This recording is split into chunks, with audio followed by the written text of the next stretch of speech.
आपने सुना होगा कि हर राज्य या देश अपने यहाँ निवेश लाने के लिए बड़े बड़े समिट करता है, इंडस्ट्री को बेनिफिट्स देता है, बिजली और जमीन सस्ती देता है।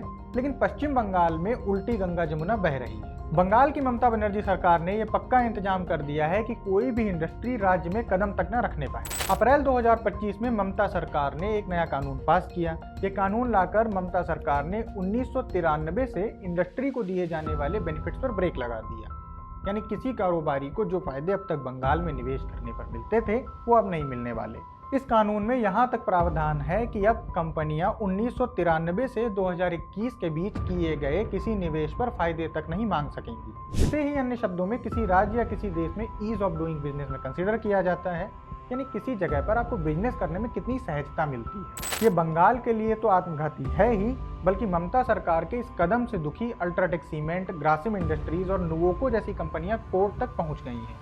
यानी जिस दौर में देश के दूसरे राज्य निवेश खींचने के लिए अलग अलग फायदे दे रहे हैं, उस दौर में ममता सरकार जो मिल रहा है उसे भी छीन रही है। और आपको पता है ये क्यों हो रहा है? क्योंकि ममता सरकार इंडस्ट्री को दिए जाने वाले पैसे को अब वेलफेयर पर खर्च करना चाहती है। इसको आप दूसरी भाषा में फ्रीबीज पर खर्च समझ लीजिए। जो पश्चिम बंगाल कभी भारत का इंडस्ट्रियल हब हुआ करता था, जिसकी राजधानी कोलकाता को एशिया के बड़े औद्योगिक शहरों में गिना जाता था, वो अब इकोनॉमिक नाइटमेयर में बदल रहा है।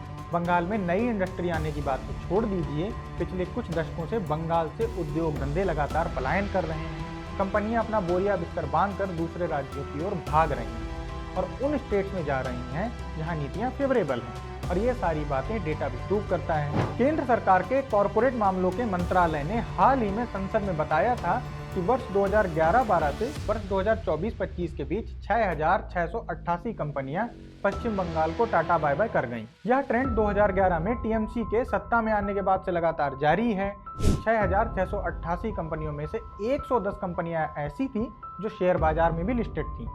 ये कंपनियां बंगाल छोड़कर यूपी, महाराष्ट्र और दिल्ली में अपना धंधा जमा रही हैं, क्योंकि यहाँ बंगाल की तरह तुष्टीकरण की राजनीति प्राथमिकता में नहीं है। बंगाल में सत्ताधारी तृणमूल कांग्रेस यूनियनबाजी में लगी हुई है और इसी का नतीजा है कि वहाँ पर लगातार उद्योग धंधे राज्य से बाहर जा रहे हैं। ये सब तब हो रहा है जब ममता बनर्जी बंगाल में निवेश लाने के नाम पर स्पेन की यात्राएं करके खबरों में आती हैं।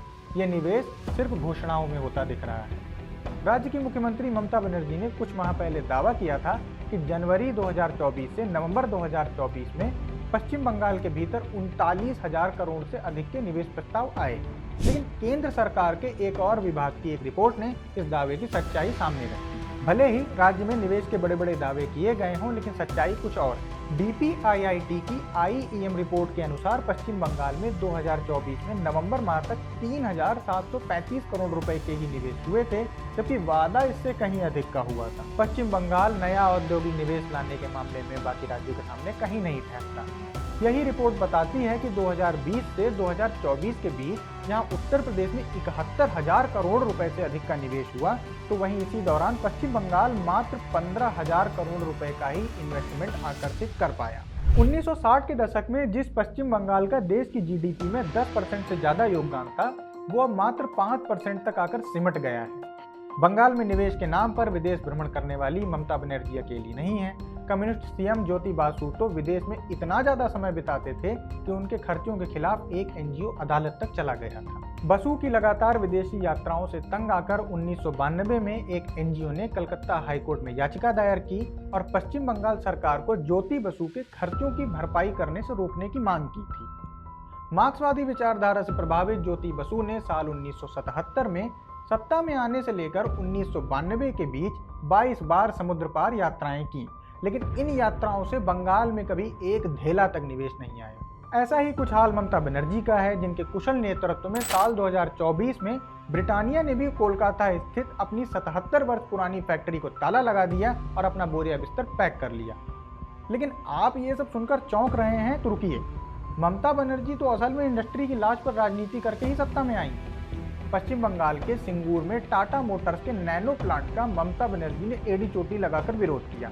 इसके बाद टाटा ने अपनी फैक्ट्री उखाड़कर गुजरात में लगा दी और आज गुजरात का साणंद देश का सबसे बड़ा मैन्युफैक्चरिंग हब है। बंगाल के दुर्दिन वामपंथियों ने शुरू किए थे।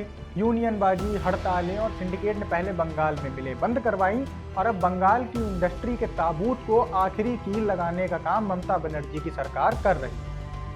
मजदूर मालिक की लड़ाई के नाम पर नामी उद्योगपति आदित्य बिरला तक को गाड़ी से खींचा गया। इसके बाद उन्होंने कभी पलटकर कलकत्ता का मुंह तक नहीं देखा। ऐसा ही किस्सा डनलप कंपनी का भी है। 1980 के दौर में जब विश्व बाजार में बदलाव हो रहा था, उस वक्त भी एक कंपनी ने पूरे आत्मविश्वास के साथ एक विज्ञापन दिया था कि डनलप इज डनलप।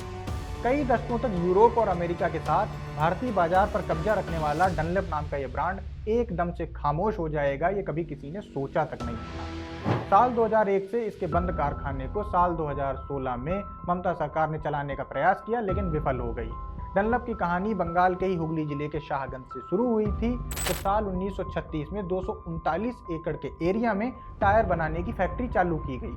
बाद में यही डनलप रबर कंपनी इंडिया के नाम से जानी गई। सत्ता में आने के बाद ममता सरकार जिस फैक्ट्री का अधिग्रहण करना चाहती थी, उसकी नीलामी के साथ ही देश में डनलप का भी अंत हो गया और वजह बना श्रमिकों का बकाया वेतन। लेकिन ममता बनर्जी तब भी विदेश से निवेश लाने की गप्पों में मशगूल नजर आती हैं। बंगाल कभी देश की अर्थव्यवस्था का सिरमौर था। जब सिंगापुर और कोरिया जैसे एशियन टाइगर पैदा तक नहीं हुए थे, तब बंगाल एशिया में इंडस्ट्री का टाइगर था। यूरोप में लंदन और एशिया में कलकत्ता ही इकोनॉमिक सेंटर थे। लेकिन 3 दशकों तक वामपंथियों की बेवकूफ़ियों और अब ममता बनर्जी सरकार की पॉलिटिक्स के चलते बंगाल में इंडस्ट्री का राम नाम सत्य हो गया है। बंगाल का अवसान सिर्फ एक राज्य का ढलना नहीं है, बल्कि एक संस्कृति का पतन है। देखते रहिए ऑफ इंडिया।